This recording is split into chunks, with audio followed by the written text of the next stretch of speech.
This is Screen Junkies Movie Fights, brought to you by NatureBox. Now your host, Andy Signore.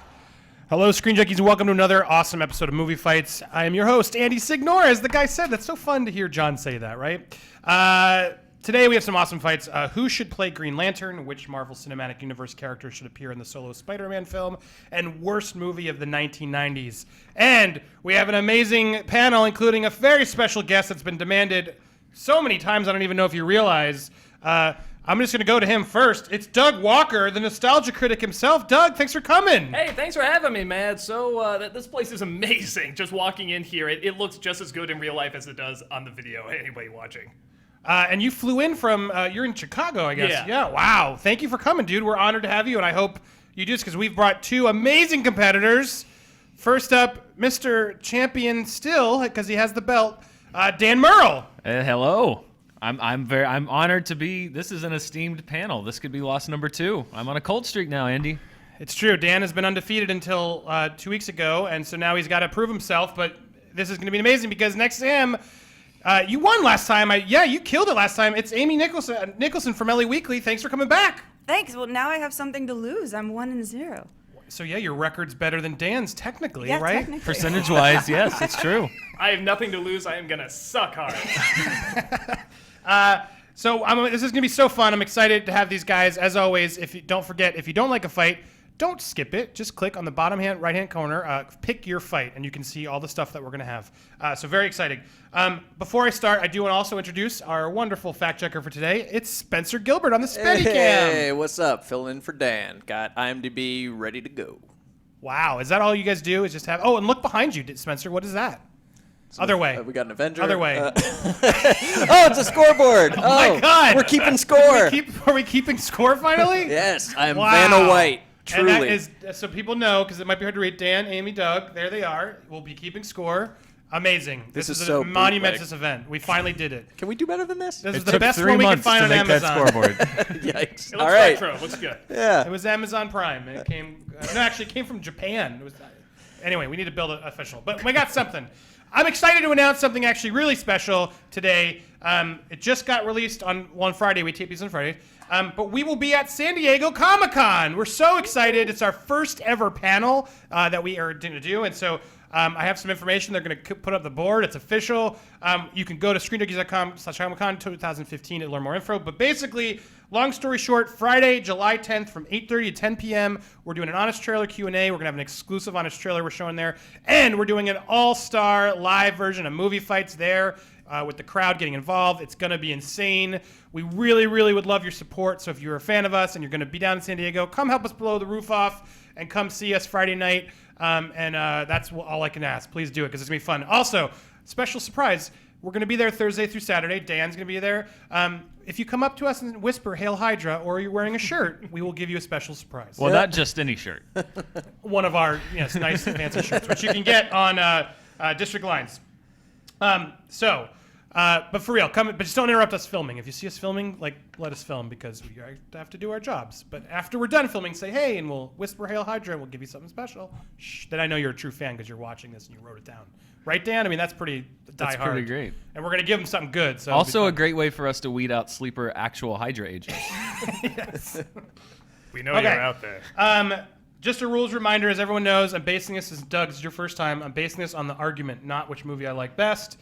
So make sure you're bringing the passion. You're not only telling me why yours is great, but why theirs isn't. And that's how the game is played. Are there any questions? What is Great. the meaning of life? Okay. So before we get started, I want to thank our sponsor. And this week it's an awesome one. It's NatureBox. NatureBox ships tasty, guilt-free snacks right to your door, and you can enjoy a movie treat with clear conscience. And you'll never get bored of snacking because NatureBox has over 100 flavors to choose from, like blueberry nom noms, which Doug's holding up. They're delicious. And mango almond bites, which Dan has on the other side, and they were also delicious. They didn't pay me to say they're delicious. They were legitimately delicious. Sometimes healthy food sucks. This was actually really good.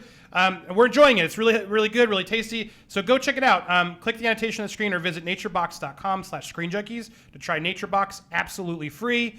So thank you, NatureBox. Go get healthy and try some food. It's going to be great. It is good. This pile used to be up here. Yeah, and then I took it down. That's how good they are. So awesome. Thanks, NatureBox, and thank you all. Let's start this. Now let's do this! This is where we fight! Fight! Round 1. Now we have a new Spider-Man officially announced, and it's Tom Holland. It's a relatively newcomer. Not everyone's as familiar with him. He was great in He's The directed Impossible. a lot of Malcolm in the Middles. He's very good. Right, didn't he direct Child's Play or something? I saw And the some Langoliers, too. Yeah. different Tom Holland. But Tom Holland, the kid actor, fantastic in The Impossible. He was really great in that, and we'll see. Let's have faith. He's going to be great, hopefully. Too early to tell. That's not our fight. But since we've started talking about Spider-Man in the past, and that Kevin Feige revealed that MCU characters can show up in Spider-Man movies, it's bringing up today's first round, which is, what Marvel Cinematic Universe character would you want to see in a solo Spider-Man movie? Who would be the best team up for him? What do we want to see? And we're going to start with you, Dan. All right, well, mine snuck in. Sorry, this came from Josh Richter. Thank you, Josh, for the question. Go ahead, Dan. Mine snuck in just under the radar. I had to check and make sure that this counted. But he is being introduced in the next season of Daredevil, and so he will be folded in the MCU. It's the Punisher. Because the Punisher should be introduced in the Marvel Cinematic Universe the same way that the Punisher was introduced to the comic books, which was in an issue of Spider-Man. He was hired to hunt down Spider-Man on the streets of New York. That's how we met the Punisher, and I think that would be a great way to introduce him into the MCU. Plus, it gives kind of like, I think for the first Spider-Man movie, especially since they're casting him really young, it would be great to have him go up against a more experienced villain and a really deadly like assassin, because it's going to be like he's going to have to learn on the job just by getting thrown into the water. And I think it's great to bring him up against a street level villain. I think the villains in the other movies have gotten too fantastical. I think it's great to kind of ground it and bring him in to a real genuine threat, but not a guy that's shooting electricity out of his fingers. And of all the other characters, I think that this needs to be a Spider-Man movie, and I think if you bring in the Avengers or one of the big other characters, that he's going to get overshadowed in his own movie. So I think it's good to bring in somebody we've never seen in a movie before and really have them go head-to-head. Interesting choice. Amy, what's your pick? My pick is Bruce Banner, and here's why. So we leave Avengers 2 with Bruce Banner going off and them not knowing where he is. He can show up in Spider-Man's universe, and this will create some good tension when Spider-Man meets up with the rest of them. Maybe he doesn't tell them he knows where Bruce Banner is. Maybe he keeps it to himself. So already there's a dynamic that shows up before he even meets them. Plus, on a personality level, they're both smart. They're both into science. They would really get along. He would be a really good mentor for Spider-Man, especially now that we have this young Spider-Man learning what he needs to do in his life. What I don't think is good about the Punisher is that, the Punisher's arc is all about learning what the limits of justice, and that's what Spider-Man's already going to do in this first film. We don't need somebody who's gone through that arc doing it loud and around him. And, I don't think Banner would overshadow him at all, because what we've seen from Banner in the past is he's so good at playing with others, and especially Ruffalo is good at letting other people have the floor. Interesting. Doug, what's your take? This might actually kind of tie into yours. I was going to say Black Widow, because we never ever got our Black Cat in any of the movies, and unless they're going to create the character for that, Black Widow would kind of be a good substitute. And for whatever reason, she's still not going to get her own movie anyway. And anytime you put her next to any of the Avengers, any of the other Avengers, just amazing stuff happens because she's such a great character. And just imagining her with Spider-Man, I think just the way they can work off each other and the one-liners and stuff would be wonderful. And I think with what you're saying before about, make it a Spider-Man movie, not an Avengers movie, we've had 5 Spider-Man movies, man. We've had 2 Avengers so far, and I think that's what people want to see. We've seen Spider-Man do his thing and mope and cry and stuff. We want to see him fight with the Avengers, and I think Black Widow will be a great introduction into that. Great. Fight, guys. Well, I think that we have had 5 Spider-Man movies, but they are once again rebooting the series, and I feel like we've been waiting for this particular one because now finally Marvel has some say in it, and it's going in a direction that we haven't seen before. It's not an origin story, and even though we know the character, we're meeting this Spider-Man for the first time. So I feel like they tried the Black Widow team up with Iron Man 2 when she was kind of but she wasn't Black Widow yet. Well, but she wasn't yet. She was jumping around. He was barely people. Iron Man. True, but I just feel like that they've already tried this with Black Widow in another character's movie, and it kind of just felt forced. And I think that her character's gotten a lot of dimension through the Avengers movies, and I think that if you're going to do anything with her, send her off on her own and let her develop that character instead of just having her be the sidekick. And with the Hulk, I think Bruce Banner, they're kind of setting him on his own path, and I think to draw him back in just to be in Spider-Man kind of interrupts the flow of that story. So I feel like Punisher is a character that you don't have much attachment to yet, that you can use in an effective way, and it's not going to adversely affect the other movies. All right, but see, here's the problem with the Punisher, which is that he's a vet. And in the series right now, in the Marvel Universe, we have so many vet arcs. We have Falcon, we have War Machine, we even have Captain America. You made a joke about the electricity coming from his fingers, but honestly, what the Punisher represents is really not that much different than what we just saw with Elektra and Jamie Foxx. It's just too close. We don't get a new dimension to this Spider-Man, and this needs to feel fresh again. My problem with having Black Widow, though, is that not only was she used as a second banana in Iron Man, too, she's also used that way in Captain America, and I think if we ever be a sidekick for a third time, I would be disappointed, because that's officially saying she never gets to be her own thing. She's always going to be a second banana.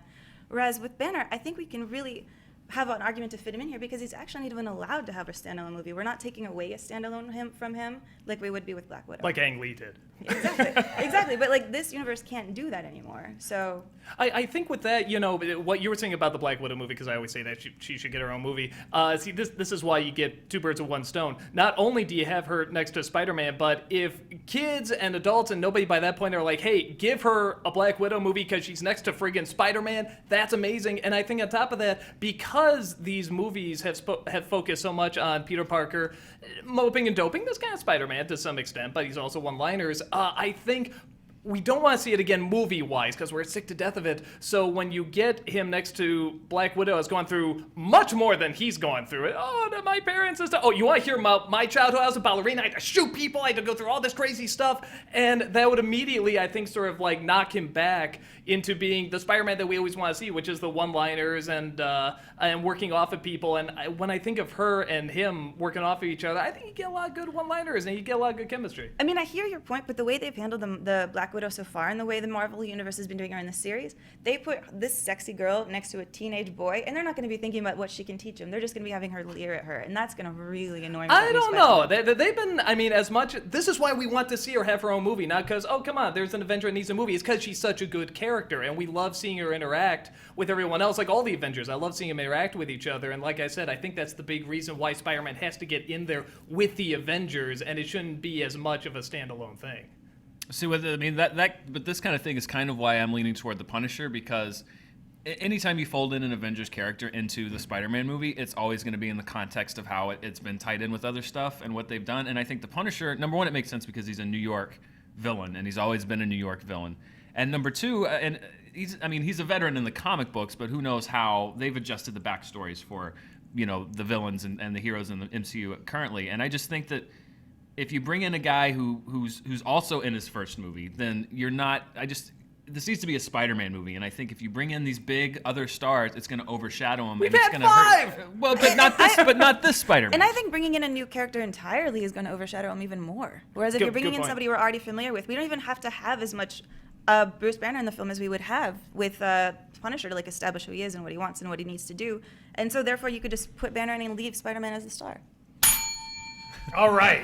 That was good. I feel like I got enough of what your takes are. I think you all made very good fights. Spencer, any cleanup you'd like to add? Yeah, a few little things. Doug, you said we haven't seen our Black Cat yet. They did throw Felicia Hardy. Not Black Cat, though. Not well, Black Cat. It's the same name, same look, but she was When in they that. call her Black Cat in that movie, then I'll be like, okay. Yeah, well, we saw. Yeah, that was a weird cameo. You're right, but she was technically Felicia Hardy was in that movie, and then Amy. About the Hulk not being able to have a standalone movie, it's complicated. There's a difference in the distribution and production rights. Right. Marvel can make it, Well, but this Universal has to Hulk- agree. Yeah. This it's Hulk, nebulous. not right now. They could probably put it, but just make it and everyone make enough money if they felt like it. Which they probably will at some point. Yeah, they'll do it. Okay, great. Based on that, I think what won me over at the end was something Amy said, which I think she sort of admitted that by bringing in another new character, it's overshadowing meeting Spider-Man, which we need to do, which I think was a good, because I was on the fence. And then I think you also, you pointed out that we don't want her, Black Widow, to do it again, to be the supporting character in another movie. So those reasons alone, and your pitch about where we could actually have his story co-align with Spider-Man's without really affecting the Avenger story, won me over. Based on your arguments, Amy gets the point. That means we're going to give 1 point to Amy. Spencer's got our scoreboard. Look at this, guys. Flip. Isn't this insane? There's a scoreboard on our set. I'm just losing my mind. Look at that. Fantastic job, everybody. Round 2. All right. Now, the rumor is that Chris Pine will play Green Lantern, and Warner Brothers might be revealing Hal Jordan and Jon Stewart, not Daily Show's Jon Stewart, but the Green Lantern Jon Stewart, at Comic-Con. Lots of rumors about what they're going to do at Comic-Con. Maybe bringing out the whole Justice League. It's going to be exciting. Fingers crossed. But since the Green Lantern news is breaking first, which we wanted to bring this up, and this is from Umar Feroz on Twitter. Who should play Green Lantern? And we're casting both Hal Jordan and Jon Stewart. Let's say either way, we go either way, or we cast them both. Let's cast both of them. And this time we're going to start with you, Amy. Yeah, my pick is Mark Wahlberg for Hal Jordan and Tyrese Gibson for Jon Stewart. You guys know Tyrese Gibson as the guy who was one of the main people in the Fantastic franchise. He's already done a film with Mark Wahlberg, so they have a chemistry. What they did, Four Brothers. You mean the together. Furious franchise? Yeah, the Furious. Fantastic. Oh, yeah, Furious franchise. I mean, because what we need out of Hal Jordan and Jon Stewart is we need people who are both A, can play convincing vets, and B, have a great buddy chemistry with each other. We know Mark Wahlberg can do buddy chemistry better than anybody. We've seen that from Tyrese all the time when he's palling around with the Furious crew. We know they have that. We know they can work well together. We know they can both play vets. You've had Mark Wahlberg in Lone Survivor. You've had Tyrese in Annapolis. And also, because they've both also done Transformers films, we know they can handle huge CGI set handle pieces. pretty much anything. They can handle pretty much anything that gets thrown at them. They can imagine that anything that's getting thrown at them is getting thrown at them, and we know that they can live in a CGI world convincingly. So they've got the people skills and they've got the visual acting skills to be able to handle this. Doug, what's your pick? I have one kind of strange one and one very traditional one. For Hal Jordan, I was saying Edward Norton because I think he can come across as very cocky and kind of even. Some people say Hal Jordan's kind of wormy, so I think Edward Norton can do that, but he can be the kind of cool wormy. He can actually do this stuff and actually be like very legit and kind of badass at the same time, while also being very full of himself.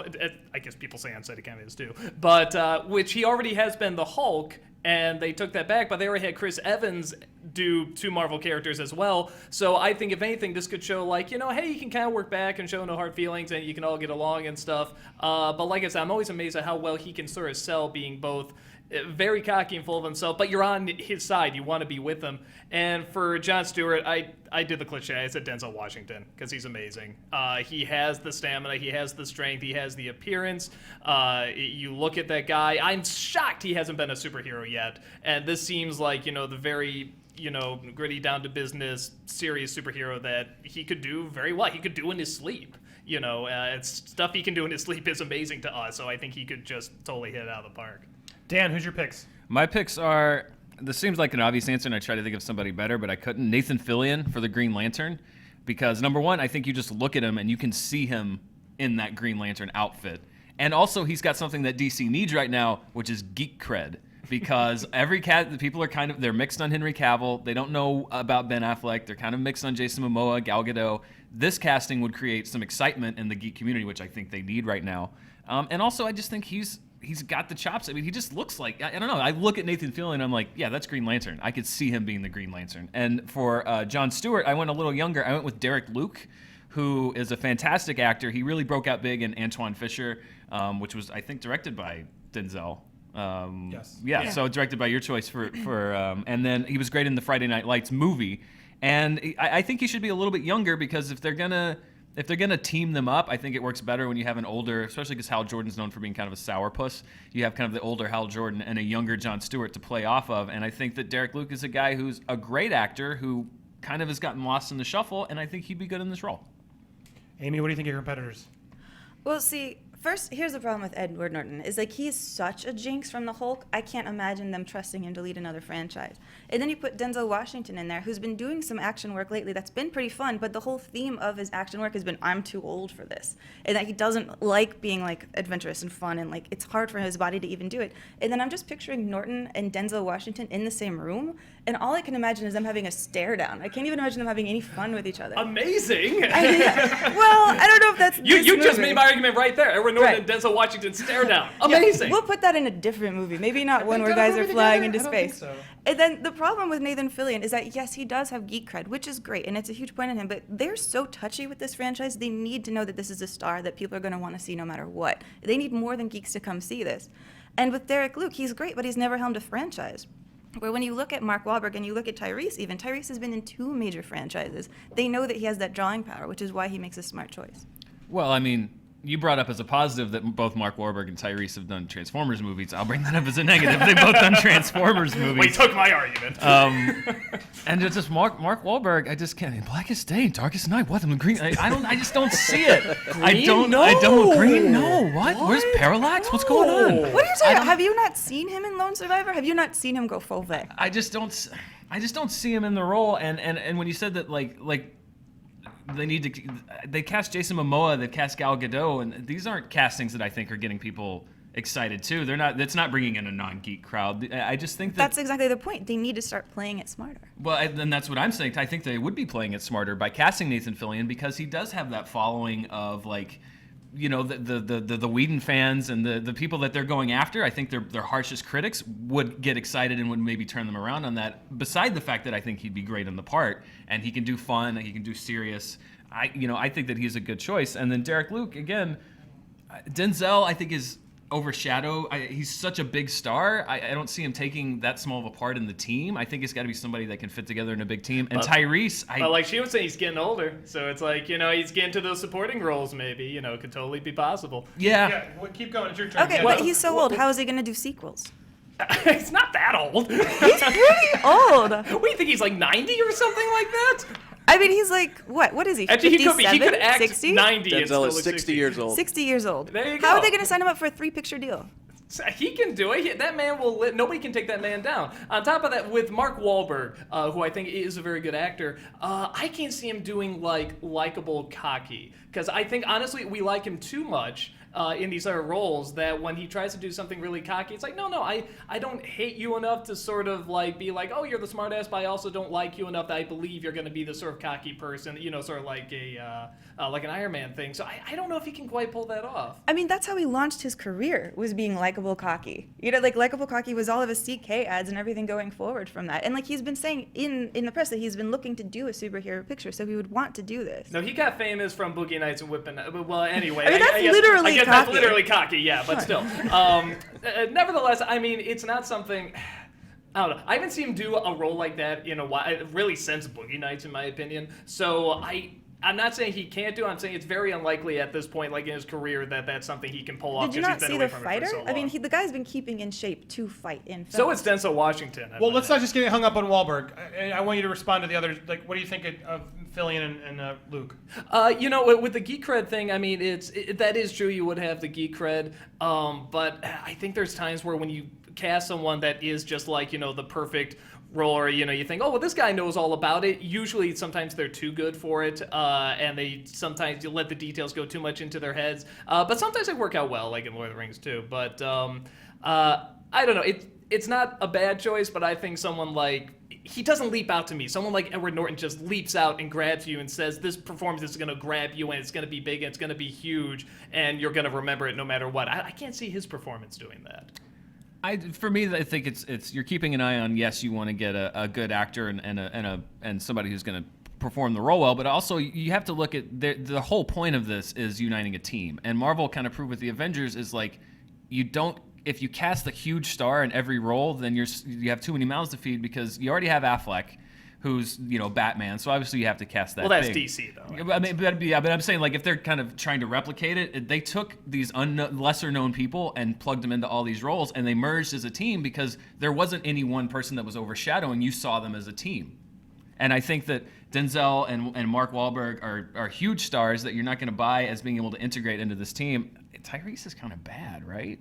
Tyrese is not kind of bad, and women love Tyrese. Oh, so therefore he's good. If women like him, that must be good. Women buy tickets, man. Yeah, and I mean, women buy tickets. Women like 50 Shades of and Grey, he's done too. It nothing doesn't but mean prove anything. he can play well with others in things True. like Transformers and in Furious. But Edward Norton, they tried to integrate him in the team already, and they literally replaced him because he was impossible to work with. So it didn't work for Marvel. I don't know how it could work this time. I don't know. I think especially seeing now like what an explosion this has been. I mean, I think this is something where if you come back and say, hey, let's try this again, we can work it out, and because people have worked with him before and made a lot of successful movies. All right, I'm pretty close, but I'm a little on the fence. Just one last piece from all of you. Tell me why your two fit the best with who we already know, what we have, and how that dynamic's be better than the others. So just one quick closing, and we'll start with you. Sure.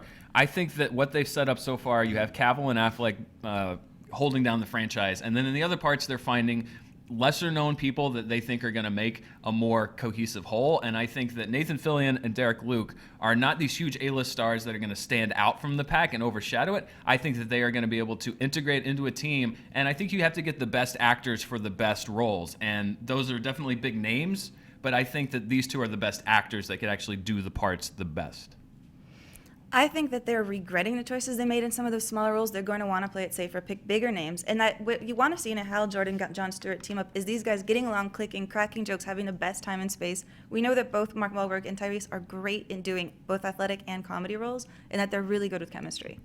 I think the fact that they are A-list actors is the exact reason why they should do it, because with the exception of Affleck, who's a big star, most of them are sort of no names. So here we can bring in these really big names. I mean, just these powerhouses and really good actors, and one that worked for Marvel, now working for DC. If that doesn't say cocky and sure of yourself to play that part and in your face and going back like that for the character, I don't know what does. All right. Spencer, anything you'd like to add? Biting my lip not to fight, but it was factually clean. Me too, surprisingly. So this one's actually tough because I don't know. Oh no! Based on what I heard you guys say, taking out the impossibility of whether Mark Wahlberg would do, all these people would do it. That's out. I'm just talking about what you guys sold me on the things. You guys sort of knocked her out together. You sort of did your Mark Wahlberg as Green Lantern impression, because I think we can all agree that is a weird. Hey, what is that? What? So, No. So sadly, that's sort of why that ding that. So now I'm between you two, and I think it's a geek cred versus just really respected actors. But then you said, I'm sorry I'm being so incisive, but then you, Norton has so difficult. But that's sort of, like you said, is good for Hal Jordan, another place to shine. Doug gets the point! Woo! That was tough. Very tough. That was tough, Bell. Spencer, anything to add? That was the toughest one so far. We're good, right? We're Shame. Round 3. So Spider-Man was just recast, as we talked. So let's ask this fun question from Joel Einhorn on Twitter. What's the best movie recasting ever? And now we'll start with you, Doug. To me, even though I love the original, hands down, Heath Ledger as the Joker. Not only did that take what was already a really good performance from Jack Nicholson, not just doing the typical Jack Nicholson thing, but delivering a good Joker. I mean, for a while, kind of the definitive Joker, the dark, disturbing Joker, and just took it to this whole new level that not only won audiences over and people who were skeptical over, but it got an Academy Award nomination and won it, after his passing. How can anyone look at that and not say this is an unbelievable upgrade from an already very promising good start in a Batman film? Very iconic role. Dan, what's your pick? My pick is Daniel Craig as James Bond, because the Pierce Brosnan movies almost destroyed the franchise. The last one was terrible, and then they went through all these legal troubles. We were without Bond for quite a long time, and the Bourne movies came out, and people were saying James Bond is obsolete. There's no need for James Bond. We moved on. It's out of date. And they announced Daniel Craig, and everyone hates him. There's a site that's still up. It's called DanielCraigIsNotBond.com. People were livid about it. They said the franchise was dead. And what he did was he came in, and not only did he pay tribute to the role, and there are certain things that come with the role, with being James Bond that you have to honor, he completely reinvented it and absolutely proved that this is not a dead franchise and that it can be modern. And he rebirthed James Bond almost from the ground up. So he became, yes, the super spy that we love, but just that steely, raw energy and passion and his ability to fight. He saved James Bond, and I think that that's what marks a successful recasting, is if you can come into an almost obsolete part and just through sheer will, even though everyone is against you, completely save the franchise. That's why I'm going with Daniel Craig. Which so far both of these people it seemed did, because everyone said the same thing about Heath Ledger, yes, right? So good start. Amy, what's your pick? I'm going to go with Mark Ruffalo as the Incredible Hulk. And here's why. If we're talking about death and rebirth, there is no bigger death and rebirth than Mark Ruffalo remaking the Incredible Hulk in his image. Because what you have when you go to Daniel Craig as James Bond is you have a guy who's going back to a text that's already been pretty successful. What makes Casino Royale great isn't just him. It's that they went back to the very first book and that they redid who James Bond was. And with Heath Ledger as the Joker, this is a viable franchise that existed. He comes in, he does the Joker, but he was the next Joker in a series of great Jokers. We've had many great Jokers. He didn't have to do anything to fix it. But recasting is about fixing what was broken. And there's nothing more broken than Mark Ruffalo taking on a role that had been redone 3 times in like the last 10 years and had failed both times. This was a role that had a complete jinx, and he was able to bring it to life. He didn't have the benefit of going back to an earlier book. He just had to be the character that people already knew. And the pressure of that, of showing that this character is viable and isn't just a joke and isn't just something that's going to bring down a franchise, makes him the best recasting. Doug, what do you think? Oh man, both of those. No. Actually, Mark Ruffalo's not bad, but best recast? But okay, let's start with Daniel Craig, because I am one of the people on that side. Okay, Daniel Craig has never been James Bond, and even if you're acting like it's closer to the original story in the books or a different take, I'm totally fine with that. This guy has no charm. He has a nice body. He has a straight face that has no expression whatsoever. How is he? You know how he's getting these women? He just looks really good because there's nothing he says or does that would convince them. Sean Connery and all these other people, including Pierce Brosnan, who did some bad movies, but I thought was a phenomenal Bond, could use his charm and use his charisma. And even if it's something different, which I'm totally fine with, there was nothing interesting about him from his acting. The writing is what made those movies good. The directing is what made those movies good. And even the other casting choices, but he is always the least impressive part to me. Mark Ruffalo is fine as the Hulk, and actually I was really impressed with how he did in the Avengers, like trying to keep himself cool and calm and everything. But when we got to Avengers 2 and we start to see him sort of evolve, wouldn't it be more interesting if Edward Norton was there? That's all I was thinking throughout that one. All I'm thinking is, like, he's good. He's a good actor, but all I'm thinking is, man, if Norton was here, I'd be crying right now with the stuff he's saying to Black Widow. Like, this would be amazing, because he does have so much strength and he's trying to keep it in, and then sometimes it comes out and it doesn't. He plays those parts so well. Yeah, Heath Ledger, baby. Dan, some heated words there towards your Mr. Very Craig. heated words. Well, I will back up Amy's point, which is that Heath Ledger was great, but the Joker is an actor's part, and it's an easy role to crush because you get to just be complete id and unrestrained. You know, Heath Ledger was great, level, but though. that role is meant for an actor. Jack Nicholson did it in '89 with the original Batman. I just think that's a role that's tailored for an actor to do well in. Let's talk about James Bond. If you watch the James Bond movies, they're almost cyclical. They start off kind of grounded and down to earth, and they go way too much into camp and cheese, and then they go back to dark, and so we were in this cycle where Die Another Day he was parasailing and he had invisible cars, and it proved that the old formula for James Bond not going to cut it. Brosnan was fine. Brosnan was fine, but the movies were awful, and they wrote James Bond. That cheesy James Bond not going to work today. It's because Bourne had come out and Bourne had done it better. Well, make him interesting. Well, but you're saying he's not interesting because he's not like, well, Mrs. Moneypenny, how are you today? No, that's not interesting. He can be, secluded, and he can be away, and he can be very quiet and to himself. But you have to have more than one expression.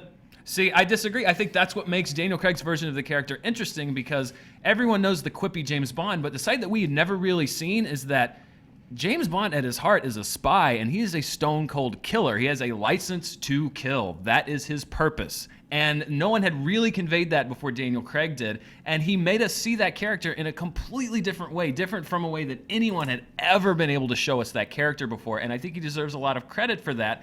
I don't think he's charmless. I don't think he has one expression. I think that he just is able to get across the intensity of James Bond, and it is an intense character, and the movies are still good. Skyfall was the most successful James Bond to date, and I think that the hallmark is when you win over your toughest critics, and Roger Moore has said that Daniel Craig is the best James Bond, and Timothy Dalton has said that he also thinks that Daniel Craig might be the best James Bond. They have to say that. They have to say that to promote the movie. James Cameron just said that he really likes Terminator 5. Yeah, but this wasn't in a promotional interview for a movie. This was just them talking. No one cares what Roger Moore thinks. Can we also just take a moment to say how bad Terminator 5 is? Oh, God, yeah. I am so excited to see I'm this. hungover. It was the worst. Fact check. Terminator 5. Wait. I have a last thing I wanted to say. No. I mean, the problem is, we're not talking about what the best movie was in the franchise. We're not talking about what the best entry was. We're talking about what the best casting was, recasting. And that's absolutely different. Craig is just going back to a text. A lot of that is the director, a lot of that is the original book. But if we're talking straight casting and who was cast better in a role, that has to be Ruffalo, because that's where you just take the same thing, you plop out one thing and put a new thing in, and can he make that part work? And if that's what we're talking about, it's absolutely Ruffalo. See, I think when you take something that's already, according to you, kind of bad with the other Hulk movies, and then put somebody who's good in there, well, like you were saying before, anyone can do that. Any actor can come in. When you take something that's already pretty amazing and pretty defined, actually it's been defined a couple times, not only with Nicholson, but with Mark Hamill as well, and you take it to this whole new level that everyone's like, oh, we're done, we don't want to see another Joker, there's a million of them, and just took them not only to this new level, but this uncomfortable level that they didn't even know was possible with the character, at least in cinematic form. To me, that's really elevating good to even better. But that's not necessarily him. That is also Nolan. And what we have in Ruffalo is that this is only Ruffalo coming out. It's not like a director who worked with him and was directly like, what are we going to do with this Hulk, blah, blah, blah, blah, blah. He had to create that from himself. It wasn't an image, and he barely even got enough of a time in the first Avengers to do it, and he still managed to make that character have a real history and have a real weight that he didn't have before. What he said, but taking what he said, do you think he still did that in Ultron? In Ultron? I think he was actually better in Ultron.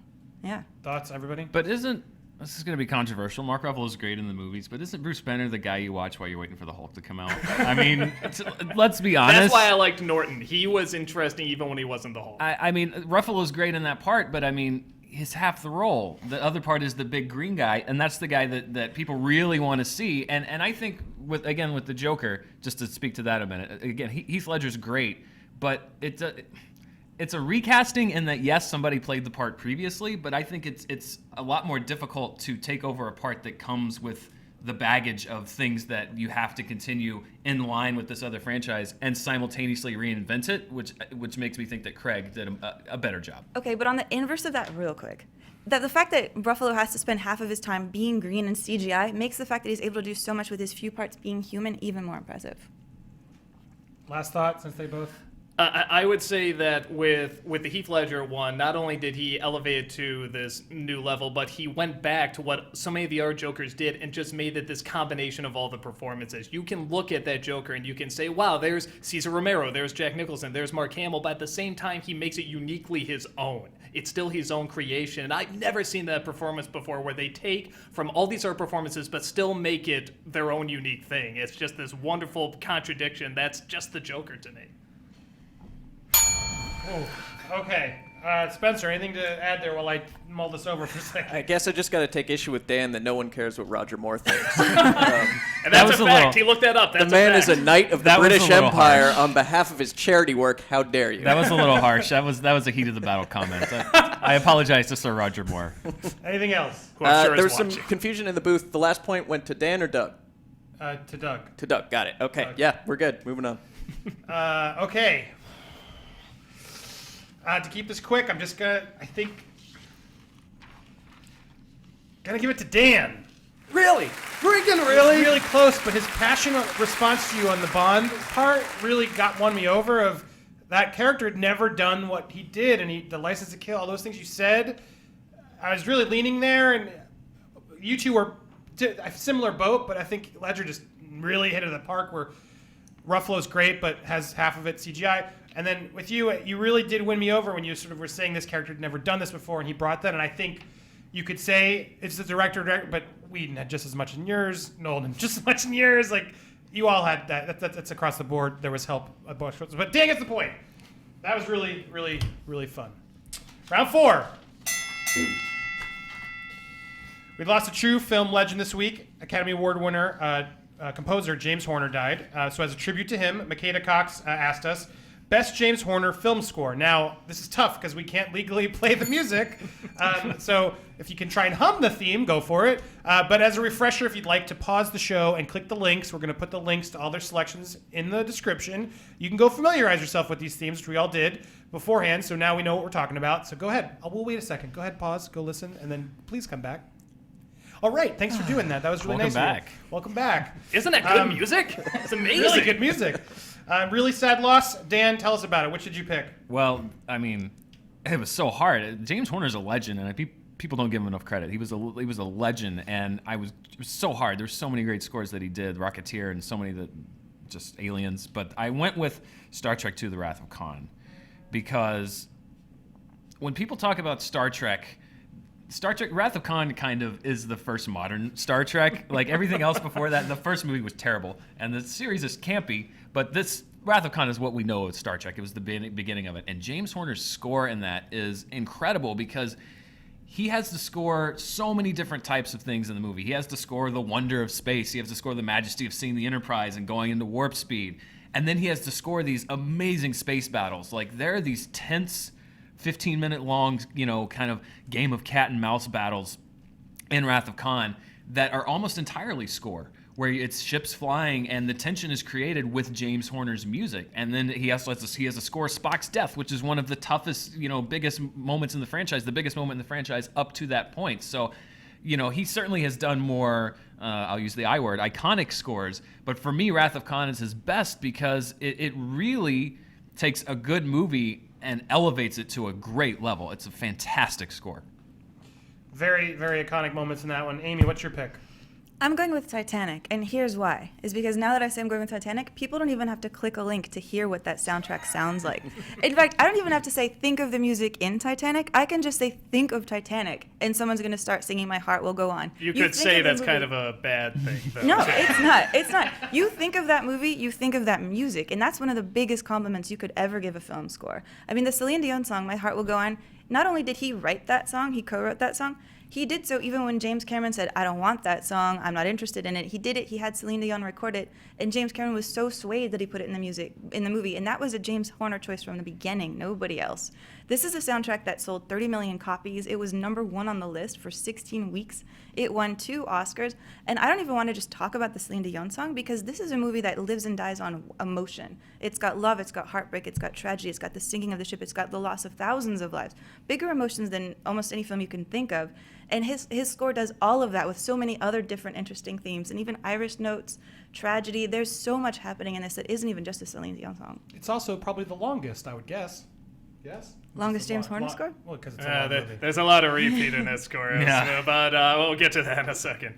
Well, first of all, I was very close to putting Star Trek 2 in this. So I'm going to have a little argument against that, just more pro mine, which is one that a lot of people don't usually talk about, but is amazing when you think of a soundtrack that just has everything in it and so much going on. That's Mask of Zorro.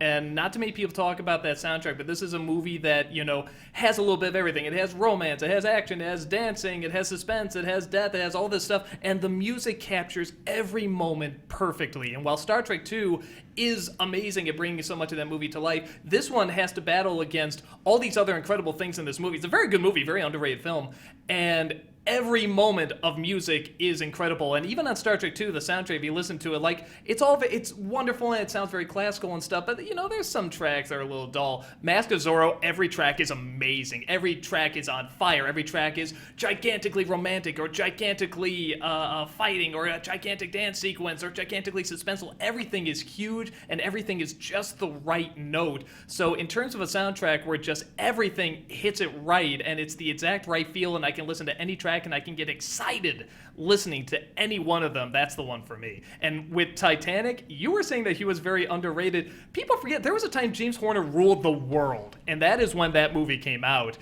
He was everywhere to a point where people were almost kind of getting sick of him. I mean, not just the song, like the soundtrack, because there was so much synth that sadly is really dated today. And I don't mind that soundtrack, but there's a lot of repeat in that movie. There's a lot of times where they take a track and just repeat it again, and there's not much variation on the theme, but it is a very nice theme. And I love Star Trek 2. I just like mine better. Yeah, I mean, if it was most iconic or most well-known theme, obviously Titanic. But I agree, I don't want to. Again, it's tough with James Horner because it's all good, but I think part of the thing with Titanic was people thought it was a little cheesy, the score. Who are these people you're talking I about? don't know. The 30 million people who bought a copy of it? Maybe it was the Celine Dion song getting played all the time. And I agree, the synth and too. Still getting played all the time. There's some synth in it, like synth choir voices. Yeah, there's a lot. That doesn't it doesn't age as well. Whereas Wrath of Khan is big, classic John Williams type orchestra, and I think when you're saying best, I think the way to judge the best film score is the one that added the most to the movie. And I think Star Trek 2, with the space battles and everything, and with all the emotion that was going on in the movie, and the fact that this had to be a big bombastic movie because it was literally the last shot, because this franchise, if this was terrible, we would probably not have Star Trek right now. And I think that when I'm judging best, it's like, what had the biggest impact on the movie? What movie would have suffered the most without it? And I think that it's Star Trek because you have to have that tension. So much of the movie is based on tension and the calculation, and the music is a big part of that. There's nothing that music is better at or more useful to than when you're building tension and suspense, and there's so much of that in But Star again, Trek. it's kind of a question of where, just how you're judging it. Do you go by the overall experience, or do you go by every single part hit it perfect? And like I said, Star Trek 2, I agree, it does make so much of that movie. And Zorro would be good even if they had a different score. But with the actual music itself, I mean, like I said, every track is just a blaze of incredibleness. And it hits everything in the exact right way, and I can literally go to any of those tracks and be blown away. Whereas Star Trek 2, it's I can skip that one. That one's a little boring. Oh, they're just talking here, and the music's boo, and nothing's going on. Where with Mask of Zorro, there's always something jumping or dancing or on fire. I It's mean, just Mask of Zorro amazing. may be the most fun to listen to, but I think that the job of a film score is to work for the film. I don't think it's meant to be listened to by itself. I mean, you certainly can listen to it by yourself on iTunes, but I think the real test of a great film score is how it integrates into the movie and what it does for the movie itself, not whether or not you can sit there alone with nothing else playing and see, how well it's going to play. Because you're saying that because yours fails that test. You're saying that because yours might pass that test only for you. I mean, my test on that is like, Andy, hum me something from Zorro. Well, only the one I remember. I checked. That you had to just check. Okay, I think that makes my case. I mean, the best soundtrack, it is something that ties so deeply into the movie that you can't extricate the two. Like, you could put different music over your film, and people wouldn't necessarily maybe even notice. That's a tough thing to say, but it's actually true. Whereas, like, when you hear the music that James Horner wrote, you wouldn't even have to ask yourself, what movie is that? You know what movie that is. You could hear that on the speakers here, and you would know exactly what that is. And not just you guys. I mean, I'm aware that you two people aren't going to think this is the best because you're from an era where it wasn't cool to like this movie. You're probably sick of I love this. I love Titanic. You are probably sick to death of this song, and I hear it already in what you're saying. Fine, you're guys. You don't have to like Celine Dion. That's cool. But if we're talking best, we're talking something that everybody loves. Iconic is iconic for a reason, and that's the Titanic soundtrack. Hum me Mary Had a Little Lamb. Mary Had a Little Lamb doesn't mean it's classic, doesn't mean it's incredible. Just because you can hum it and it doesn't Actually, mean I think that's Mary Had a unbelievable. Little Lamb is the definition of classic. I mean, what is more classic than that? But are you going to put that on? Like, this is beautiful music. Mary Had a Little Lamb. By God, it moves me. It just brings so much to life. This girl, this lamb, she had it. I bet if I called your mom right now, there have been moments when you cried to that song when you were a baby. All right. This is a hard one to judge because we're debating It's a very music. emotional song. And I haven't heard all the soundtracks to both of your movies. I've heard a few cues. Right. So quickly, final thoughts. We all know yours. We know your theme, but the question here is score, and that's the whole thing, the whole package. One closing piece, and I'm not as familiar with yours, so you know that. One last closing piece of why yours film score for the entire movie, which is the music behind the movie that helps you believe the movie. Why is it the best? Yes, Titanic is the most famous and the most well-known. But I don't think it's the linchpin to any particular scene or sequence in that movie. I think the boat sinking, I think the Kate Winslet and Leonardo DiCaprio, those are what people invested in, and the score became popular because they invested in those things. I think that Star Trek Wrath of Khan is the best score because it is a key component in the success or failure of several sequences in that movie, in addition to being just a great piece of music.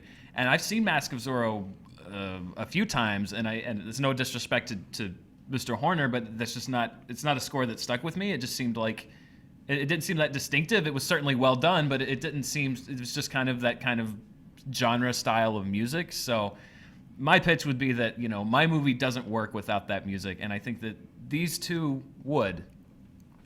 I don't think that's true at all. I mean, Star Trek has to do life and death in its music. Titanic has to do life, death, and romance is even trickier. This has a theme that goes far beyond just My Heart Will Go On. There's the whistle thing, da-na-na, da-na-na-na. I can't believe you're making me sing that. But you hear that at the very beginning, you hear that all the way through. You hear it mutated, you hear it made sad, you hear it done with oboes. It is a beautiful, consistent fragment of music that catches more and more mournful tones as it goes on. This is a very complicated work. It's not just a bad karaoke song.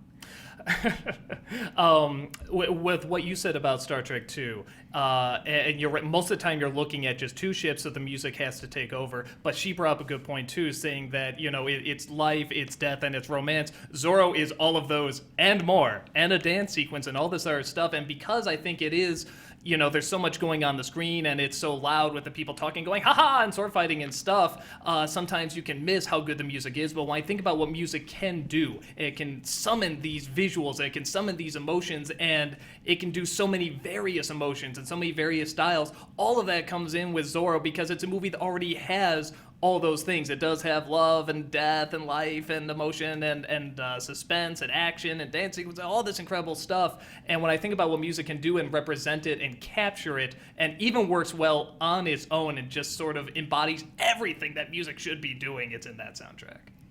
Okay. Really close, because I'm not as familiar, but you got me excited to listen to it, but I didn't hear enough why Star Trek wasn't right. And you did bring the point of it's just not as familiar. Yours is the most familiar, so we have that problem. But I think they took you out a little bit because they were right. There's a lot of repeats, and that synth is pretty terrible, which is hard to deny. It's terrible by modern ears, not necessarily what happens now. But I gotta go based on what they said, and so by cutting those two out, I'm gonna gravitate to Dan. Dan gets the point. But really tough. By the way, they're all great They're scores. all great scores. Go They listen are to all good every scores. single one of them. Star Trek 2 really is a very hard. I bet you Sorry, listen to mine the take that. most. I bet you listen to mine the I most. don't. I He bet does. you. I Constantly. listen to yours the most, but I can't make that be why. I totally listen to that score. Come on.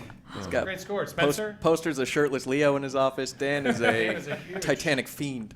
He's got a dad bod. Round 5.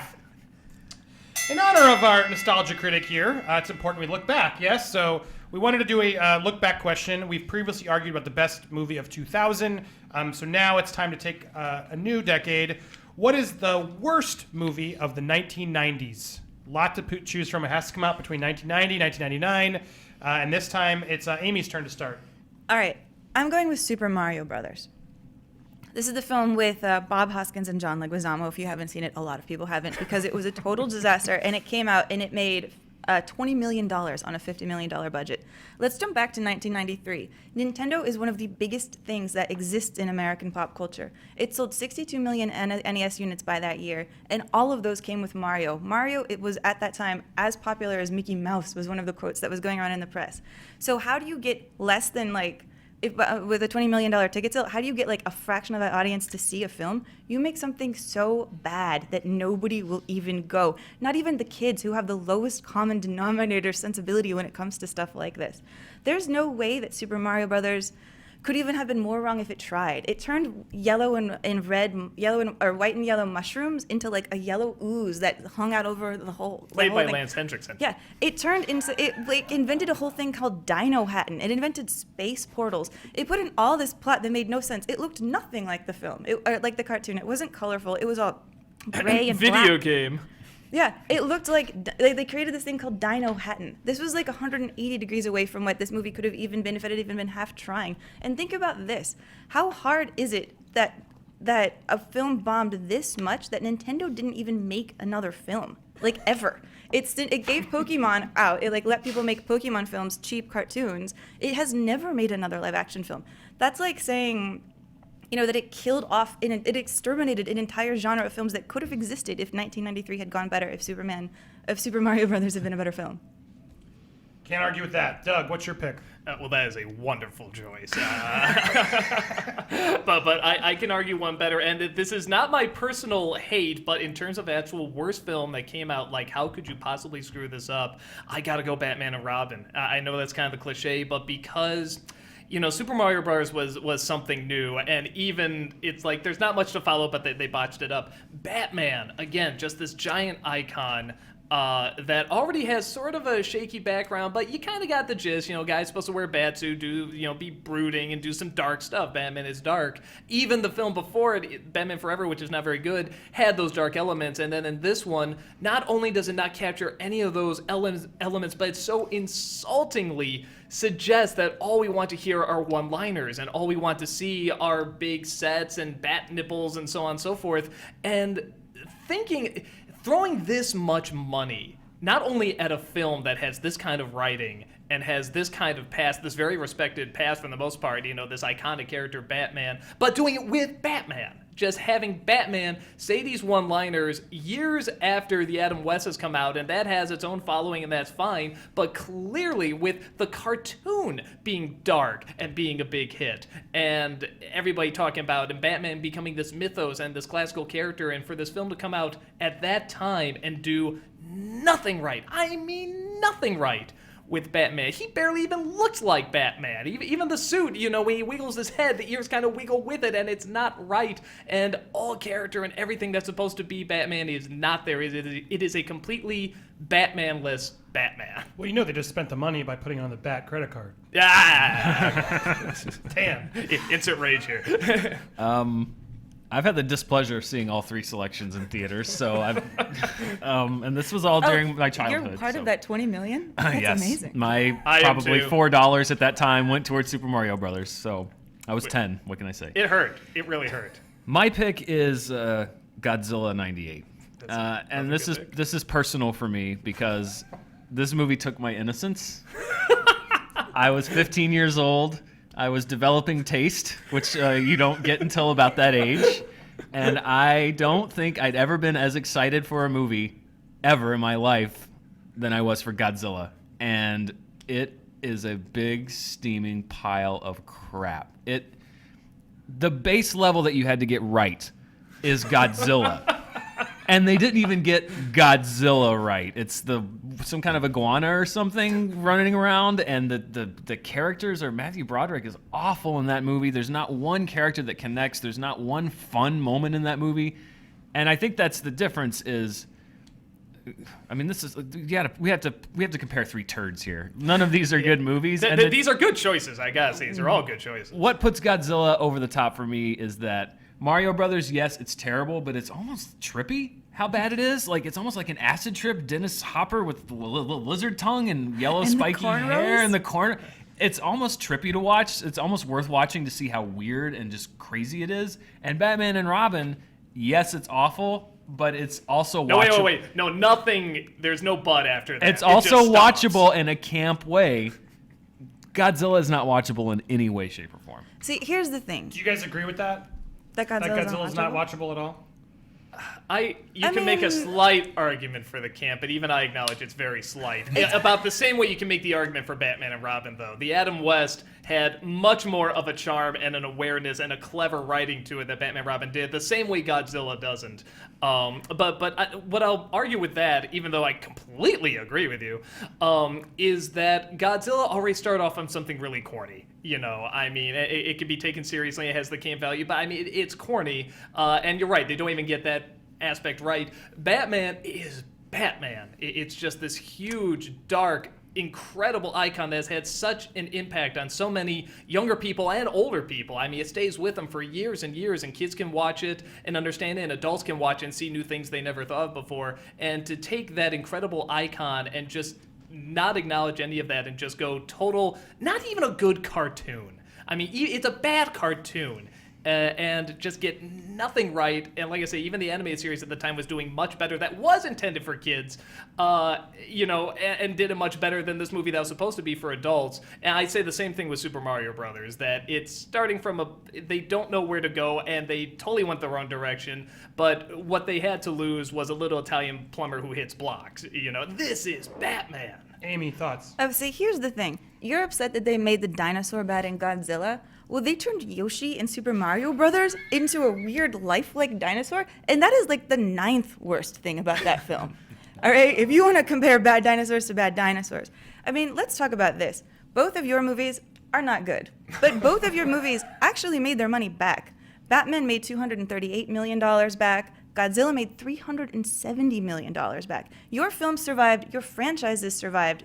Godzilla has made new movies since then. Batman has made new movies since then. Joel Schumacher and Roland Emmerich have made other movies since then. The director of Super Mario Brothers never worked again. Nintendo never made a movie again. We're talking scorched earth death is what Super Mario Brothers is. That's stubbornness. No, wait. People want to see a movie. Bob Hoskins said that Super Mario Brothers is the worst thing he ever did. And Bob Hoskins made Garfield 2 and Spice World. I mean, this is what we're talking about here. This is not, a kind of embarrassing I heard movie. he carried a flask. You on could make set, a list of actually. Arnold. Yeah, he was drunk the whole time. He broke his hand on set because he was drunk and driving in a car with John Leguizamo. And they were doing it because they were so upset about the movie they were But in. it gave us these great stories. Yeah, exactly. Oh, great. These are great. wonderful Amy, stories. Amy, I will So- put. Amy just did a fantastic closing. Good luck. But you two, tell me how yours was more of a failure than that. With Batman, I think it just comes down to it is Batman. You're taking something that is beloved and is remarkable, and even a good character like Mr. Freeze that was recreated in the animated series to have this incredible depth, and instead of really touching into that and going into that, you have Schwarzenegger looking at this frozen wife going, ah, and it's Schwarzenegger, so it immediately doesn't work. In any other movie, it might work, but in a Batman film, it doesn't, and just everything was the wrong choice. Everything was the wrong direction from Batman. It is Batman-less Dan. in a Batman movie. I can't argue that Batman is worse than mine because it will never not be entertaining to see Arnold Schwarzenegger say "Ice to see you."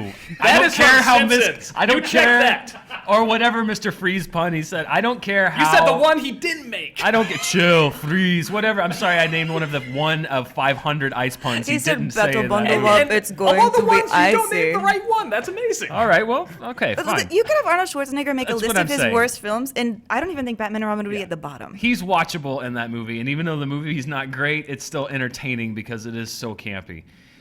It's Godzilla versus Super Mario Brothers, yes, and listen, they're both awful movies. Where guess I I would don't say, count anymore. where I would say that my movie is worse is that it was pretty much a layup to adapt Godzilla because you have an audience and you have a formula, and they messed with it and they got it completely wrong. Whereas with Super Mario Brothers, how do you even start to adapt a movie about a guy that goes up and down pipes and eats mushrooms? It's like, of course it was messed up. There's no way to adapt that But to a they live action didn't film. even That's have pipes and Of course mushrooms. not. All right. We will all agree these are three terrible movies. Yes, These are good Spencer, choices. Anything you'd They're like Garbage to movies. add? Score update. Slight point. Amy, Mario came bundled with Nintendo for the first year. Then you could buy it without Mario if you wanted. Minor thing. Ice to See You came from McBain. Yep, Georgia. I got my Arnold Schwarzenegger ice puns mixed up. When his arms bust out of the ice sculpture. Oh, that's right. That's Ice it. to see you. I knew I heard Arnold's voice in my head saying that. Well, Simpsons You still, could argue it he was did pl- create that, which we all know and love. You could argue he was playing McBain playing Mr. Freeze. He wouldn't have done it without Mr. Freeze. All right. Anything gonna else? send You're- me to you're a good? cooler. I mean, Amy, that rant you just went on was beautiful, and I don't think anyone came close to the amount of failure. It's scorched earth that you mentioned. It's Amy gets the point. Brutal. Yeah. Very well said. Pretty good. Round six. Even I'm like, dude. My friend made me rewatch that a couple of years ago. I was not happy. Ted 2 opens this week. It's an R-rated comedy, and our honest trailer next week is also an R-rated comedy, sort of. Kind of. It's about R-rated. a Michael who liked to take his pants off. Moonwalker. All right. Did you write? Okay. Altamash Ahmed at Altamash Ahmed asks, what's the best R-rated comedy of all time? That's how we're going to wrap up before we get to our speed round. Thank you, Ahmad. Altamash. It's the best R-rated comedy of all time, and this time we start with you, Doug. You know, the best R-rated comedy of all time for me is also my favorite comedy of all time in terms of laughs, Hot Fuzz. This is a comedy that not only is a brilliant satire of action films, of really any genre, but kind of more 80s and 90s. It can also be seen as like a horror film. It can be seen as tongue-in-cheek. There's a million levels of jokes going on. There is no way to watch this movie and get them all in one sitting. I have seen this movie probably a dozen times, and I know there's still jokes I'm missing. They go so quick, they go so fast, but what's so brilliant about it is that they also set up several mysteries going on, and even the action itself is a huge punchline building up to the end. And the mysteries themselves work on a couple different levels. It's kind of like Clue in that sense, where it's being set up for one thing, then it's something else, but something else could also be going on, and all of the mysteries work. They all come to the same conclusion, and that is ingenious writing done by ingenious actors. It's shot great in kind of that Sam Raimi vision. It's bloody, it's gory, it's a phenomenal satire that doesn't even really get into the heart of the satire until the end, which is all building up to this incredible climax, which is just the perfect punchline. Is probably as close to a perfect comedy as I can get. Dan, you're next. There's only one name that jumped into my head when I heard best R-rated comedy, and that's Blazing Saddles. It may not be just the best R-rated comedy of all time. It might be the best comedy of all time, and it is because it's just, I don't know how they were able to do this. I don't know how. Mel Brooks is a genius, but it's got whatever kind of comedy you like, it gives you a masterclass in it. Like, if you like highbrow social commentary comedy, this was a movie that was made in 1974. It may have been the first Hollywood movie to, like, not only address racism, but to make fun of racists and call them stupid. First Hollywood movie to address racism. No, I said it may not be the first Hollywood. It's the first one to call them stupid. To actually, like, it's not just addressing racism. It is calling racists dumb. Check the facts on that. It's Can I please? Sorry. It's off my train of thought now. What I'm saying is, it didn't just address racism, it made fun of it, which was not that far away from a time when that's something you didn't do. So it was a risk. It was a risk to bring Richard Pryor on to write it. It was such a risk that they didn't even let him star in the movie. So you have the highbrow social commentary, which is groundbreaking for Hollywood. And this is also the movie that invented the cinematic fart joke. Like, somehow you have a movie that was a masterclass in commentary on race in America in the early 70s, and it also invented the fart joke. And it also has absurdist comedy, like when they put the toll booth out and somebody go back and get a shitload of dimes. Like, that's a hilarious joke. And every kind of comedy, Mel Brooks was able to merge this into this one incredible movie. It's as relevant today as it was when it was made in 1974. And I honestly think it might be the best, the funniest, the best comedy of all time. Amy. I'm going with When Harry Met Sally, because what we're talking about when we talk about When Harry Met Sally is a comedy that united everybody. Like, Blazing Saddles is an amazing film, and I think at the time it was a cult film. It was really great. It's built up since then. It's gotten like some press. It's gotten the press. What am I talking about? It's really a deserved part of our culture. But When Harry Met Sally, when that film came out, it was a bomb that detonated across America. People loved this film. People connected to this film, and it was a relative unknown at the time. Like, Meg Ryan, this was one of her first things. She'd done a tiny bit in Top Gun. She was nobody. It wasn't like putting Gene Wilder in a film. You know, they had to work with that. But this is a romantic comedy that appeals to men and women. It has jokes that people can pull out right now and remember. The Al How she's having it has quotes people remember. It's a film that has given us dialogue and lines, and not only that, it's a film that has given us ways of thinking about the world. The idea that men and women can't be friends because sex will always get in the way is a thought bomb that came from this movie and has impacted the culture. And you still get that quoted all the time, even just when people are having conversations. Blazing Saddles is great, but it doesn't have a line like that pops out. It doesn't have an idea, besides that racism is bad. Mongo just pawn in Game of Life. If maybe you quote that all the time, but you might be the only person who does. No, I do too. I vouch for that. Well, you guys can cruise home to the Titanic soundtrack together and do that. I mean, the thing about Hot Fuzz is I think you would have a hard time pulling people and having Hot Fuzz even be the best of the Cornetto trilogy. I think it would get taken out by Shaun of the Dead. I get that you really like it, but I don't think there's any argument for this to be the best film at all of the R-rated series. For both of those are totally different comedies. I think that's great. The two things that I say against it that work in Hot Fuzz's favor, as brilliant as Blazing Saddles is, especially the time period it came out, if you watch it again, the one downside it has, and sadly this is not only of the time period but just kind of Mel Brooks films in general, it's really slow. Like, a lot of the jokes have a lot of pauses and a lot of "you're supposed to laugh here, haha," and there's a lot of awkward silences. Now, the jokes are so funny it makes up for it, but that is something that does sadly kind of hurt. That's the one thing that dates it, outside of saying the N-word a million times. But that's part of what makes it great also. Because it's only stupid people saying. Yeah, no, it's done brilliantly. But that is something that Hot Fuzz is so quick and so fast, and like I said, you have to watch it a million times. You can watch Blazing Saddles and enjoy it and see it again because you like seeing it, where with Hot Fuzz, you go back to get a lot of the other stuff that you missed because there's so many layers to it. And with When Harry Met Sally, though, you're right, it did unify a lot of people and start sort of these ideas. In terms of the actual how hard do you laugh and how much are you getting, comedy out of it? I don't get that much. We do remember some lines from it, but to me, it's more of a thinker's comedy, which is fine, but Hot Fuzz is too, because there's so much going on and there's so many different levels to it. And I think also too, because the archetypes, this is not the fault of the movie, this is more just the archetypes it fell into. Meg Ryan and Billy Crystal, we just know their personas now, and when you watch that movie now, knowing who they are, you just say, okay, this is Billy Crystal doing Billy Crystal and Meg Ryan doing Meg Ryan, where with Hot Fuzz, everyone's kind of playing a different part that they don't normally do. The star of Shaun of the Dead is now this really strong, good officer who's by the book, and he's a badass. He's the exact opposite of what he was in the previous. So this is just to help, because it's hard to just, which comedy is the best? It's kind of hard. But so I'm going to help us by just saying it's the best R-rated comedy. So meaning it got to do things that most comedies don't. So on your closing argument, again, why is it the best R-rated comedy versus just a comedy versus the other two? And we'll start. Who started? Doug. Well, so let's start with Amy. All right, When Harry Met Sally is the best R-rated comedy because it was a sweet romantic film that actually dealt very intensely with sex. What happens when people have it too early? What happens when they have it too late? What happens when they mime it in front of people at a restaurant in a scene that gets parodied throughout the time? You cannot talk frankly about sex in films without getting an R rating, which I think is a shame, but it earns that R by just going for it and not caring that it's going to have to shed some sweet audience in order to make that happen. When you think about Harry Met Sally, you think about that orgasm scene. You think about the scene that got it an R. It's completely tied up in what that film is. Dan.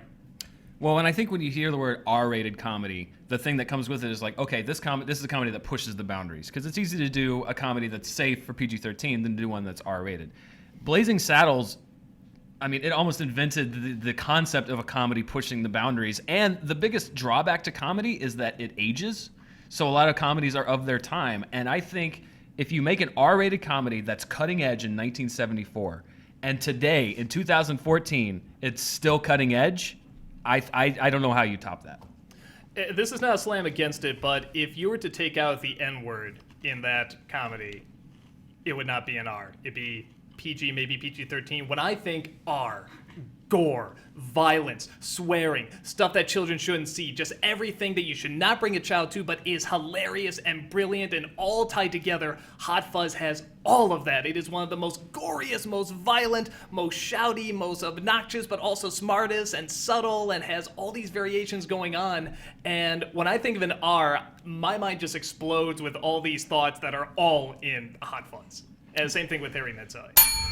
Okay, Spencer, anything you need to add? And also, let's get a score update while we're there. Yeah, score update. We have Dan with 2, Amy with 2, Doug with 1. I fell down a really weird Google hole. The first fart joke in film was made in the 1900 World's Fair in Paris, where none other than Thomas Edison recorded the performance of a Frenchman known as Le Pétoman, the flatulist, who was a professional farter. He invented the fart joke! That's amazing. He invented everything else. Why not the fart joke? 74 years later, though, isn't bad. The modern cinematic fart joke. There's actually a lot of fart jokes. Regardless, Blazing Saddles perfected it, but it's Probably a long the most history. iconic fart joke, too. Weird Google hole, but that's all I got. All right. Based on the arguments, where I think they both said it, but is it the best of the Cornetto trilogy? Debatable. That's where it's sort of stuck, and that does become a big problem to me. Like, not nearly as iconic as those other two and the things they mentioned. So I sort of am now, because of that knockout, I'm leaning towards you two. And then with both of your points, I think it's not. He's right. If you take out that word, it's not that R-rated, and it is. There's the racism and things like that are important, and it's brilliant. But I think you really hit me with the sort of the talking about sex in that way that we still talk about, that's still relevant. And you said if it holds up today, that movie still holds up today. They're just not on their phones, but everything else about it is the same. So Amy gets the final point. This gets so tense. Out of everyone's movie, that scene is, I still probably would argue, is the most iconic out of all of them. It just helped, and that was a tough one. But with that score, Spencer, what does that mean? That means Dan and Amy advance to the speed round. Wow. Now Doug, you were fantastic. My first miss, and I don't even get to the speed round. Well, I'm going to ask you to help if you're willing. Ooh. You did fantastic. I'm sure your fans are going to be mad at me, but you did great. The first time fight as always, and you went up against two brutal champions, which was probably unfair for They're you. very, very good. Because those were all good. But thank you, Doug. Fantastic work. I may ask you to help me judge these, so please stick here and wait. It's time for our speed round. Before we do our speed round, before we do it, I'd like to thank our sponsors once again at Nature Box. If you're watching, these snacks are almost all gone. I was literally grabbing one right now. We literally have been eating them because they were so delicious. We want to remind you, Nature Box delivers small free snacks right to your door with over 100 options to choose from. Get all the flavors you crave and feel smarter about snacking. Click the annotation on screen or go to www.naturebox.com/screenjunkies to try NatureBox absolutely free. That's naturebox.com/screenjunkies. These are legitimately delicious, and they're more healthy than the crap you eat at the movie theater. So check it out, try it out, and tell them Screen Junkies sent you. Thank you so much for the support, NatureBox, and all of you at home. Now, we're here in our speed round. As you guys, we've tested this before. Doug is now familiar with how this works. This is the chance to win 5 more points. If you both say something at the same time, whoever said it first gets it. Follow? Yep. You're each going to get 15 seconds. The first person will get a 5-second rebuttal, which is in response to anything the second person said, just so you both say it. And if you go off and say something new, I may allow the second person to add one more little bit. So we just want that to be fair, so you both feel like you got your point across. Any questions? No. Great. Let's do this. Cue the speed round music. Now, if I have trouble with any of these, I may activate my fact checker over there, Spencer and Doug. And again, we're listening to the arguments. I may just call it, but I may need help, so be prepared. Round 1. Please tell me Hollywood's best Peter. Peter Fonda. Peter Dinklage. Wow. Okay, we heard Fonda first. You get to go. I mean, Start the time. Yeah, okay. Peter Fonda was an Easy Rider. This is the film that defined cinema for the next 40 years. Peter Fonda is a legend when it comes to reconfiguring who the American male is on screen and what that American male can do. Peter Dinklage is great, but if you're talking about what he's known for, it's TV. Time's up. Dan, ready? Time the clock. Well, Easy Rider, if you're just going to specifically address that, is an important film for its time, but it hasn't aged that well. I don't think this is relevant. Peter Dinklage is a huge mountain to overcome because people view him as a regular actor, and he could just be playing leprechauns. And the fact that he's such a great actor means he's transcended that. 5-second rebuttal. Easy Rider, watching it today might hold up, but what Easy Rider did is what we're seeing in cinema today. It affected a change. The argument's not about Easy Rider, it's about the people, and I think you got a little bit more on Dinklage, so I'm going to give it to Dan for the point. Didn't know about that. Wow. That was tough. That was hard. Again, just maybe rattle off more titles next time, both of you. I couldn't think of any others. That's why you won. Okay, number 2. At Rival Tag on Twitter asked this one. Thank you. Best movie with the word dead in the title. Evil Dead 2. Ooh. Dead Man Walking. Wow, 2 completely different movies. Maybe And one's a sequel. Who knows? I might need help on this one, so pay attention. And go ahead. Evil Dead 2 I heard first, so Amy, starts the time. Evil Dead 2 gave us a whole new genre of horror comedy. Sam Raimi had done horror before with more of a straight face. This blew it up and showed us what we could do. I mean, because of Evil Dead 2, we got an expansion of films like what Peter Jackson was doing in Australia here. We've made Bruce Campbell into like an actual figure of pop culture. Okay, time on the clock, go. Evil Dead 2 is funny, but it's basically a remake of The Evil Dead, and I think it was part of a wave of movies we were getting in the 80s that were kind of that horror comedy. Dead Man Walking, I mean, it's got 2 Oscar-caliber performances, Susan Sarandon and Sean Penn, directed by Tim Robbins. A great, fantastic movie. 5-second rebuttal. Susan Sarandon and Tom Robbins have done tons of great movies. They didn't launch anything new with that film. And this is much different than Evil Dead 1. I'm going to give you a rebuttal because she wasn't really responding to what you said, so if you'd like to add one more point, you're allowed. I mean, it's got an Oscar-winning performance, and again, I think Evil Dead 2 is the great as part of a genre, not as much of a standalone. Whoa, I'm going to definitely activate the panel because this one's tougher. Doug, based on the arguments, Dead Man Walking or Evil Dead 2? They're so tough. I gotta go with Evil Dead 2 because if Dead Man Walking didn't come out at that time. Another film like it would. Evil Dead 2 is so unique and so its own thing. Spencer. I gotta agree with Doug. Evil Dead 2, you focused way more on the performances, Dan. You focused on the genre and the groundbreaking part of it. That's where I was leaning as well. Amy gets the point. Night of the Living Dead. Too little, too late. Dead Poet Society, maybe? Oh, I loved a Poet Good one. Society. Always easy. I'm just after the naming fact. things so that everyone doesn't say it down there. This is tough. This is hard to do. It's very tough. It's my line, Dan. Sorry. I didn't mean All right, number 3. Fanboy Christian asked us on Twitter, these 2 movies are in the bargain bin. Which do you buy?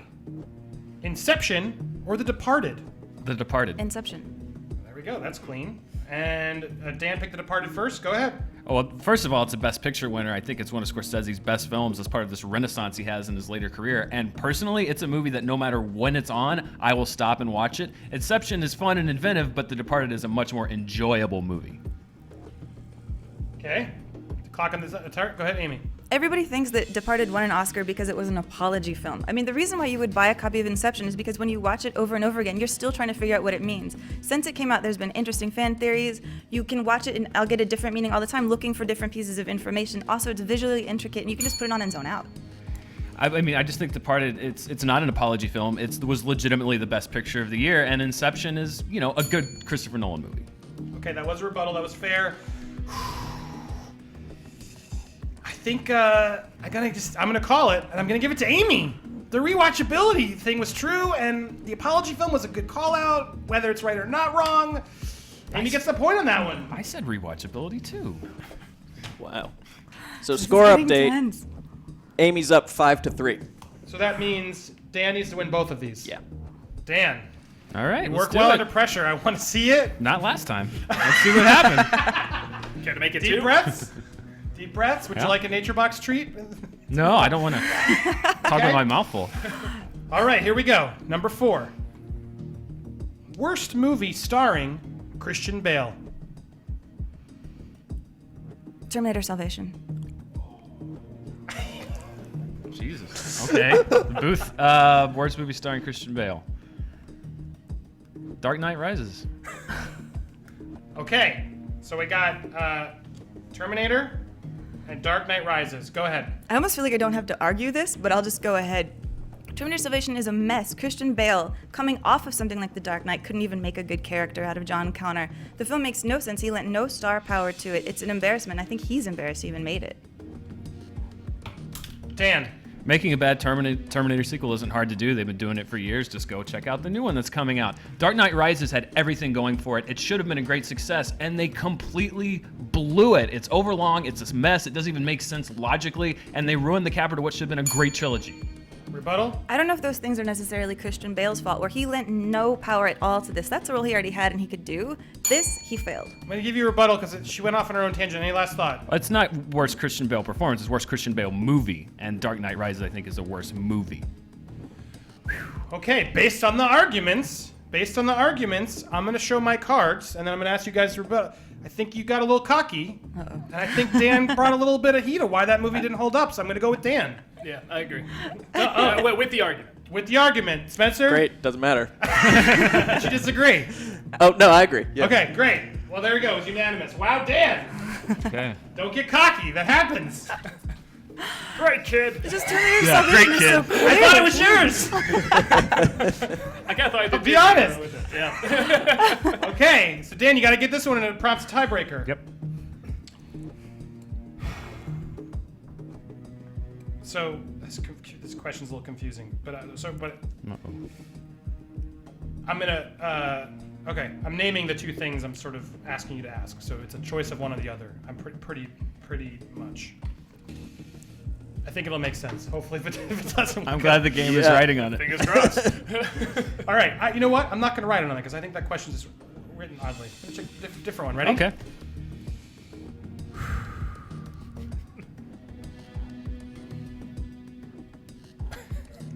So I have 3 questions to choose, but I want to pick the wrong question to make this really bad. Dying here. Okay. Tell me Disney's best animated human character. Belle. animated human character. Gaston. Wow, Belle versus Gaston. Not what I expected. All right, I heard Belle first. You're up. Belle is my favorite Disney heroine because she's not only selfless and nice to her parents, she's literate, she's pro reading. She tries to tell her town the best way to live. She's a giving, she's loving, she's a dutiful daughter. She brings a man back to humanity by her pure love, and she loves him despite what he looks like. Gaston is her stalker. Okay, Gaston, go. The bad guy doesn't always have to be, just because he's bad doesn't mean he's a bad character. Belle is a great, one of the better Disney princesses, but Gaston, he's the guy that you remember from Beauty and the Beast. No one fights like Gaston. He's got the outsized personality. He's hilarious, and yes, he is an idiot. Rebuttal. He's not the main thing you remember. You remember singing teapots, and you remember singing candelabras before you remember Gaston. He's great, but he's like 7th build. I'm going to activate this because it's the game-winning point here. Doug, thoughts on the arguments? That was a decent argument from Dan, but to take it from that deep, I mean, it's Belle. You're going up against Belle, and you made a decent argument, but yeah, You're choosing Belle. She named everything for Belle, yeah. Spencer. I gotta agree. You made so many cases for Belle, and you made an excellent singing voice, but I didn't hear enough about Gaston that made him good as a character. Doesn't matter what I think, but I would have probably picked it too. That means Amy gets the point, and that means Amy wins the game, correct? Ta-da! Yep. No disputing that. We're clear? Yes, that is it. Okay. Wait, can I say that Gaston is my favorite Disney character Thank you. I love Gaston so much. And the Gaston who's in Florida is hilarious. I've watched YouTube videos of the real life Gaston in Florida. He's amazing. He is amazing, and it's a good character. That was close. That was close. I'm on a cold streak. It happens, but the belt is still. You still have the highest record. The belt's not on the line. No, not as yet. So Dan's still the official champ. Don't worry. Don't stress it out, Dan. But Amy just knocked you down. Good job, Amy. How do you feel? I feel really relieved. Like I just ran a marathon. I've been warned about going up against this guy. I've been terrified all week. Also, least he you're owes a me a drink contender. because we made a bet on this. I do. I owe Amy a drink now. Wow. And so, okay, deserved. And now that means we have a new undisputed champion. Have 2 in a row, right? Has she lost? No, she hasn't lost, but she's not the champ. Well, I mean, sorry, an undisputed winner. What's that called? An undefeated. Undefeated is what I was looking for. An undefeated Maybe I'll just champion. retire now. Can I retire now? And You can if you wanna wuss out. Yeah. Dan went 8. Can you go 8 without doing that? 8 in a row. Wow, It's gonna be a tough feat to beat. it's an honor. Wow, that was very exciting. Dan, kudos. You played that fantastically. And Doug, Nostalgia Critic, thank you for coming. I hope you realize these 2 are like insane. So you went up against the No, best. they're very good. So I hope you come back and we'll put some other people there that aren't the best. People easier for me, man. They're too tough. They're too But tough. please, thank you for coming out just for this. We appreciate it. Oh, thanks Doug's for having also me, going to man. be on a Screen Junkies show coming up. We're very excited and more. So thank you for being here. We loved it. What did you guys think of the show? Make sure you tell us in the comments below on YouTube. If you're not listening to us on iTunes, go do that. What are you waiting for? We have a feed on iTunes. We need your love there. And don't forget about our Comic-Con appearance. We have the link in the description below, screenjunkies.com/Comic-Con 2015. Learn more. We want to see you there Friday. And I want to thank all of our panelists. Dan Murrell at Murrell Dan. What do you think, man? I know that was Corella disheartening. DeVille. Damn it. There's a lot.